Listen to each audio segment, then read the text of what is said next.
Hello students, पिछले video में हमने सीखा था कि पैरेलल लाइंस क्या होता है, ट्रांसवर्सल क्या होता है। दो लाइंस को जब एक ट्रांसवर्सल दो अलग अलग पॉइंट पे इंटरसेक्ट करता है तो वहाँ पर जो एंगल्स बनते हैं उन एंगल्स को ग्रुप कैसे करना है, उनको हमने नाम भी दिए थे। कुछ को करस्पॉन्डिंग एंगल कहा था, अल्टरनेट एंगल कहा था और इंटीरियर एंगल कहा था। और हमने ये भी देखा था कि किस तरह हम करस्पॉन्डिंग एंगल्स को आइडेंटिफाई करते हैं, किस तरह अल्टरनेट एंगल्स के पैर बनाते हैं और किस तरह हम इंटीरियर एंगल्स के पैर बनाते हैं। इस वीडियो की शुरुआत में भी एक और बार हम उसी चीज़ का रिवीजन करेंगे। हम ये जो आपके सामने लाइन दी गई है, लाइन एल और लाइन एम, और इस लाइन, इन दोनों लाइन को, लाइन एन जो है वो इंटरसेक्ट कर रहा है दो अलग अलग पॉइंट पे, तो लाइन एन को हम ट्रांसवर्सल कहेंगे। अब हमें आइडेंटिफाई करना है, अब हमें पैर्स बनाने हैं करस्पॉन्डिंग एंगल्स के, अल्टरनेट एंगल्स के एंड इंटीरियर एंगल्स के। पिछले वीडियो में हमने सीखा है, एक और बार just for revision purpose. So pairs of corresponding angle से शुरू करेंगे। Pairs of corresponding angles, angle A, देखिए एंगल ए किसके साथ करस्पॉन्ड कर रहा है, यहाँ पर राइट साइड में ऊपर, तो यहाँ पर भी राइट साइड में ऊपर, तो angle a is corresponding to angle E.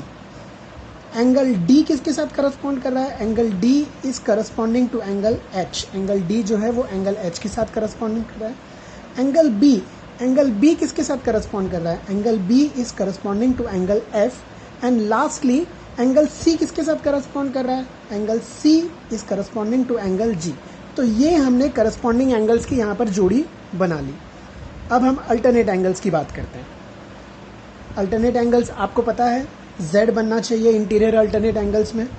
So angle C किसके साथ अल्टरनेट पैर बना रहा है, एंगल C और एंगल E, ये दोनों अल्टरनेट एंगल्स के पैर बन रहे हैं। Angle B and angle H, ये दोनों यहाँ पर अल्टरनेट एंगल के पैर बन रहे हैं। ये हो गए इंटीरियर अल्टरनेट एंगल्स। अब हम एक्सटीरियर अल्टरनेट एंगल्स की बात करेंगे। ओके, तो एक्सटीरियर एंगल्स पहले हमें ढूंढने पड़ेंगे। तो ये एंगल D एक एक्सटीरियर एंगल है, ये किसके साथ अल्टरनेट पैर बना रहा है, तो उसका एक दूसरा एक्सटीरियर एंगल यहाँ पर एंगल F है, अपोजिट साइड में होना चाहिए, एक्सटीरियर होना चाहिए। सो एंगल D जो है वो एंगल F के साथ एक्सटीरियर अल्टरनेट पैर बना रहा है, और एंगल A जो है एंगल G के साथ एक्सटीरियर अल्टरनेट पैर बना रहा है। तो ये हमने चार पैर अल्टरनेट एंगल्स के भी देख लिए। अब हम इंटीरियर एंगल्स की बात करते हैं। इंटीरियर एंगल्स, अंदर के angles. Okay, line m and line l and line m के अंदर के एंगल्स। ठीक है, तो एक साइड के जो एंगल हैं उनको हम लोग इंटीरियर एंगल्स के पैर बोलेंगे। So angle c and angle h, ये दोनों पैर हैं इंटीरियर एंगल्स के। Angle b and angle e, ये दोनों पैर हैं इंटीरियर एंगल्स के। तो हमने ये देख लिया, ये तो सिंगल लेटर्स में हमने सीख लिया कि किस तरह। अब इसी को हम लोग एक बार थ्री लेटर्स में एंगल्स का नाम लेकर सीखते हैं कि पैर्स ऑफ करस्पॉन्डिंग एंगल क्या होंगे, पैर्स ऑफ अल्टरनेट एंगल क्या होंगे और पैर ऑफ इंटीरियर एंगल क्या होंगे। यहाँ देखिए आपके सामने एक पहले की तरह का ही एक और फिगर है, बस फर्क इतना है कि पहले हमने जो एंगल्स के नाम लिए थे वो सिंगल लेटर्स में लिए गए थे। अभी हमें एंगल्स के जो नाम है वो थ्री लेटर्स में लेने हैं। जो सेंटर में जो लेटर रहेगा, सेंटर में जो लेटर रहेगा वही हमें एंगल को डिनोट करेगा। सो सबसे पहले पैर्स ऑफ करस्पॉन्डिंग एंगल कर लेते हैं। सो करस्पॉन्डिंग एंगल से शुरू करते हैं। This angle correspond to this angle. यहाँ देखिए ये एंगल का नाम क्या रहेगा, एंगल PQM किसके साथ करस्पॉन्ड करेगा, एंगल QRO के साथ। सेकेंड एंगल PQL की बात कर लेते हैं। एंगल PQL किसके साथ करस्पॉन्ड करेगा, एंगल QRN के साथ। उसके बाद में एंगल MQR किसके साथ करस्पॉन्ड करेगा, एंगल ORS के साथ। एंगल LQR किसके साथ करस्पॉन्ड करेगा, एंगल NRS के साथ। ये हमने तीन लेटर में भी नाम देख लेना सीख लिया करस्पॉन्डिंग एंगल का। अल्टरनेट एंगल्स की बात करते हैं। अल्टरनेट एंगल्स में हमें ध्यान देना है, हमें इंटीरियर अल्टरनेट एंगल भी देखना है और एक्सटीरियर अल्टरनेट एंगल भी देखना है। ये एंगल इंटीरियर हो जाएंगे, अंदर के अल्टरनेट एंगल अंदर के अपोजिट, और ये जो बाहर के एंगल्स हैं ये एंड ये एक्सटीरियर एंड ये दूसरा पैर उसके एक्सटीरियर एंगल का। तो पहले हम लोग इंटीरियर अल्टरनेट एंगल के बारे में बात करते हैं। एंगल LQR एक इंटीरियर अल्टरनेट एंगल, उसका पैर कौन सा रहेगा, उसकी जोड़ी किसके साथ बनेगी, एंगल QRO के साथ। फिर उसके बाद में angle MQR and angle QRN। After this, अब ये इंटीरियर एंगल तो हो गया। अब हम एक्सटीरियर अल्टरनेट एंगल की बात करते हैं। तो एक्सटीरियर में ये आ गए angle p q l and angle o r s. This is one first pair. Second pair ये है p q m and angle n r s. तो ये हमने अल्टरनेट एंगल्स भी यहाँ पर देख लिए. अब फाइनली इंटीरियर एंगल्स के बारे में बात करते हैं. इंटीरियर एंगल के आपको दो ही पैर मिलेंगे, angle l q r and angle n r q. Angle n q r और दूसरा पैर है एंगल ओ आर क्यू या क्यू आर ओ. कहीं से भी स्टार्ट कर सकते हैं एंगल, बस जहां पर एंगल बन रहा है वो लेटर आपका सेंटर में होना चाहिए. ये बात हम डिस्कस कर चुके हैं. ओके गाइस, अभी तक जो किया वो था कुछ रिवीजन. अभी हम लोग हमारे टॉपिक को आगे बढ़ाते हैं. अब गाइस हमने ये देखा कि दो लाइनें होती हैं. दो लाइनों को अगर हम एक लाइन जो है उनको टकराता है दोनों अलग अलग पॉइंट पे, तो हम लोग उसको कहेंगे कि वो जो लाइन जो तीसरी लाइन उसको टकरा रही है उसको ट्रांसवर्सल कहेंगे.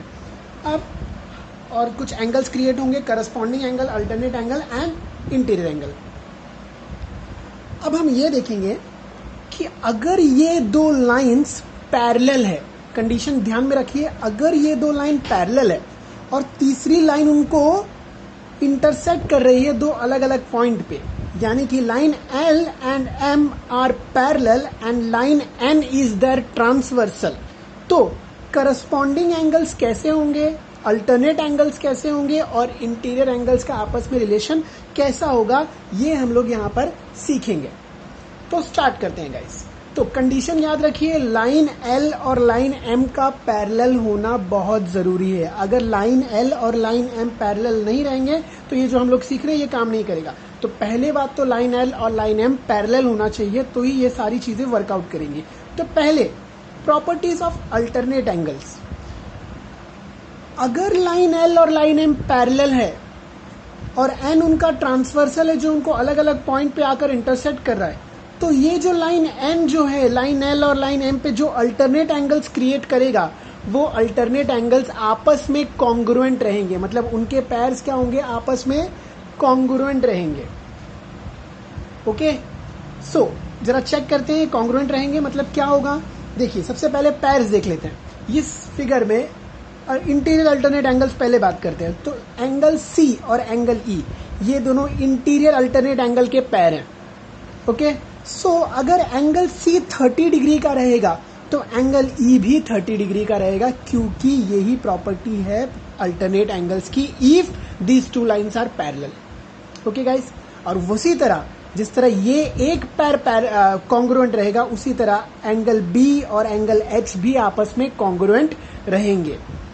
एंगल बी अगर सपोज 80 डिग्री का है तो एंगल एच भी 80 डिग्री का रहेगा. ये 110 डिग्री का है तो ये भी 110 डिग्री का रहेगा. ये अगर सपोज 50 डिग्री का है तो ये भी 50 डिग्री का रहेगा. मतलब एंगल बी की जो वैल्यू रहेगी उतना ही डिग्री एंगल एच का भी होगा.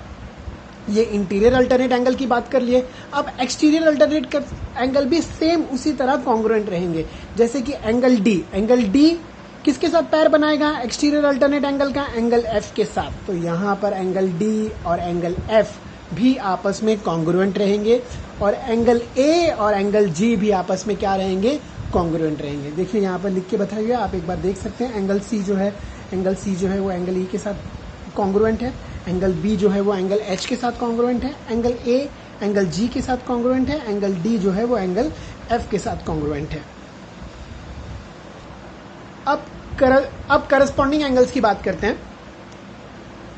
जिस तरह अल्टरनेट एंगल्स कॉन्ग्रुएंट थे उसी तरह करस्पॉन्डिंग एंगल के भी पैर्स कॉन्ग्रुएंट रहेंगे. लेकिन कंडीशन याद रखिए, ये दोनों लाइंस का पैरेलल होना बहुत जरूरी है. अगर ये दोनों लाइन पैरेलल रहेंगे तो ये कुछ कॉन्ग्रुएंट होना जरूरी नहीं है. ओके, तो लाइन एल और लाइन एम पैरेलल होना बहुत जरूरी है. Line l and line m जो है वो पैरेलल रहना चाहिए and line n should be their transversal. तो जिस तरह अल्टरनेट एंगल आपस में कॉन्ग्रुएंट थे उसी तरह करस्पॉन्डिंग एंगल्स भी आपस में कॉन्ग्रुएंट रहेंगे. एक बार चेक कर लेते हैं. एंगल ए किसके साथ करस्पॉन्ड कर रहा है, एंगल ई के साथ. तो अगर एंगल ए हम कहेंगे कि 100 डिग्री का है तो एंगल ई भी 100 डिग्री का रहेगा. एंगल बी किसके साथ करस्पॉन्ड कर रहा है, एंगल एफ के साथ. अगर एंगल बी 50 डिग्री का रहेगा या 80 डिग्री का रहेगा तो एंगल एफ भी 80 डिग्री का रहेगा. एंगल डी किसके साथ करस्पॉन्ड कर रहा है, एंगल एच के साथ. तो अगर एंगल एच जो है वो सपोज 70 डिग्री का है तो एंगल एच भी 70 डिग्री का ही रहेगा। एंगल डी 70 डिग्री का है तो एंगल एच भी 70 डिग्री का रहेगा। Angle c for example 120 degree का है तो एंगल जी भी 120 डिग्री का रहेगा, क्योंकि if the two lines are parallel then the pairs of corresponding angles are congruent. Then the pairs of corresponding angles are congruent. Similarly, if two lines are parallel, then the pairs of interior alternate angle and exterior alternate angles are congruent. ये हमने alternate angles की भी बात कर ली और corresponding angles की भी बात कर ली। अब हम interior angles के बारे में बात करते हैं। interior angles क्या होंगे, congruent होंगे कि क्या होंगे, जरा चेक कर लेते हैं।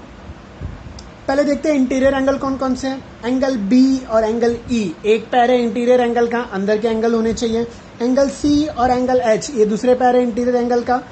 लेकिन इन दोनों के बीच में का रिलेशन कैसा रहेगा, क्या ये कॉन्ग्रुएंट रहेंगे? नहीं, ये कॉन्ग्रुएंट नहीं रहेंगे। लेकिन अगर एंगल बी 80 डिग्री का है तो एंगल ई जो रहेगा वो 100 डिग्री का रहेगा। कहने का मतलब ये है कि एंगल बी और एंगल ई दोनों को मिला के हमेशा 180 डिग्री आना चाहिए। मतलब pairs of corresponding angles are always supplementary. इसका मतलब ये होता है, sorry, pairs of interior angles are always supplementary. इसका मतलब ये होता है कि ये जो पैर हैं इन दोनों को जब हम लोग इन दोनों के एंगल का मेजर प्लस करेंगे, ऐड करेंगे, तो हमें हमेशा 180 डिग्री आएगा। तो अगर ये 80 डिग्री का है तो ये 100 डिग्री का होगा। तो इस तरह हम क्या करेंगे, इन दोनों के बीच में का रिलेशन फाइंड आउट करेंगे। ये 100 डिग्री का है तो ये 80 डिग्री का होगा, क्योंकि ये दोनों को प्लस करने पे हमें 180 डिग्री आना चाहिए। ये 70 डिग्री का रहेगा तो ये 110 डिग्री का होगा। ये 90 का रहेगा तो ये भी 90 का रहेगा। ये 90 का रहेगा तो ये भी 90 का, क्योंकि प्लस करने पे हमें 180 आना चाहिए। ये अगर 10 डिग्री का है तो ये 170 डिग्री का होगा। ये अगर 70 डिग्री का है तो ये 110 डिग्री का होगा। ये अगर 50 डिग्री का है तो ये 130 डिग्री का होगा। क्यों? क्योंकि दोनों को प्लस करने के बाद हमें 180 डिग्री आना चाहिए। यहाँ पर भी दोनों को प्लस करने के बाद हमें कितना आना चाहिए, 180 डिग्री आना चाहिए। तो क्या कहा गया है कि pairs of interior angle if the two lines are parallel, condition हमेशा सेम है, दोनों लाइन्स का पैरेलल होना बहुत जरूरी है। अगर ये दो लाइन पैरेलल है, अगर ये दो लाइन पैरेलल है तो pairs of interior angles are supplementary, मतलब उनका जो सम होगा वो 180 डिग्री आएगा। सप्लीमेंट्री का मतलब होता है कि उन दोनों को मिला के 180 डिग्री होना चाहिए। तो गाइस हमने क्या क्या सीखा यहाँ पर, तो बच्चों हमने क्या क्या सीखा यहाँ पर। पहले प्रॉपर्टी ऑफ करस्पॉन्डिंग एंगल सीखा। क्या सीखा कि अगर दो लाइन पैरेलल है और उनको एक ट्रांसवर्सल इंटरसेक्ट कर रहा है तो जितने भी करस्पॉन्डिंग एंगल्स के पैर रहेंगे वो सब कॉन्ग्रुएंट रहेंगे, मतलब उनका मेजरमेंट इक्वल रहेगा। ओके, तो क्या सीखा हमने, each pair of corresponding angles formed by two parallel lines and their transversal is of congruent angles. Okay, सारे पेयर्स ऑफ करस्पॉन्डिंग एंगल्स क्या रहेंगे, कॉन्ग्रुएंट एंगल ही होंगे। ओके, आप एक बार इसको चेक कर सकते हैं। उसके बाद हमने अल्टरनेट एंगल के बारे में भी सीखा, सेम चीज। Each pair of alternate angle formed by two parallel line, दो पैरेलल लाइंस और उनका एक ट्रांसवर्सल, इनके माध्यम से जो एंगल्स, अल्टरनेट एंगल्स जो बनेंगे, इनके वजह से जो अल्टरनेट एंगल्स बनेंगे, ओके, लाइंस का पैरेलल होना जरूरी है। तो ये जितने भी अल्टरनेट एंगल्स के पैर रहेंगे वो आपस में कॉन्ग्रुएंट रहेंगे। लास्ट में हमने सीखा property of interior angle. Interior angle क्या कह रहा है, अगर ये दो लाइन पैरेलल है, उनको एक ट्रांसवर्सल आके इंटरसेक्ट कर रहा है, तो उनके जो इंटीरियर एंगल्स रहेंगे वो आपस में सप्लीमेंट्री रहेंगे। तो ये तीनों पॉइंट हमने अच्छे से आज सीख लिया। आपको कुछ भी डाउट रहेगा तो आप मैसेज कर सकते हैं। तो ये वीडियो को यहीं ख़त्म करते हैं। Thank you.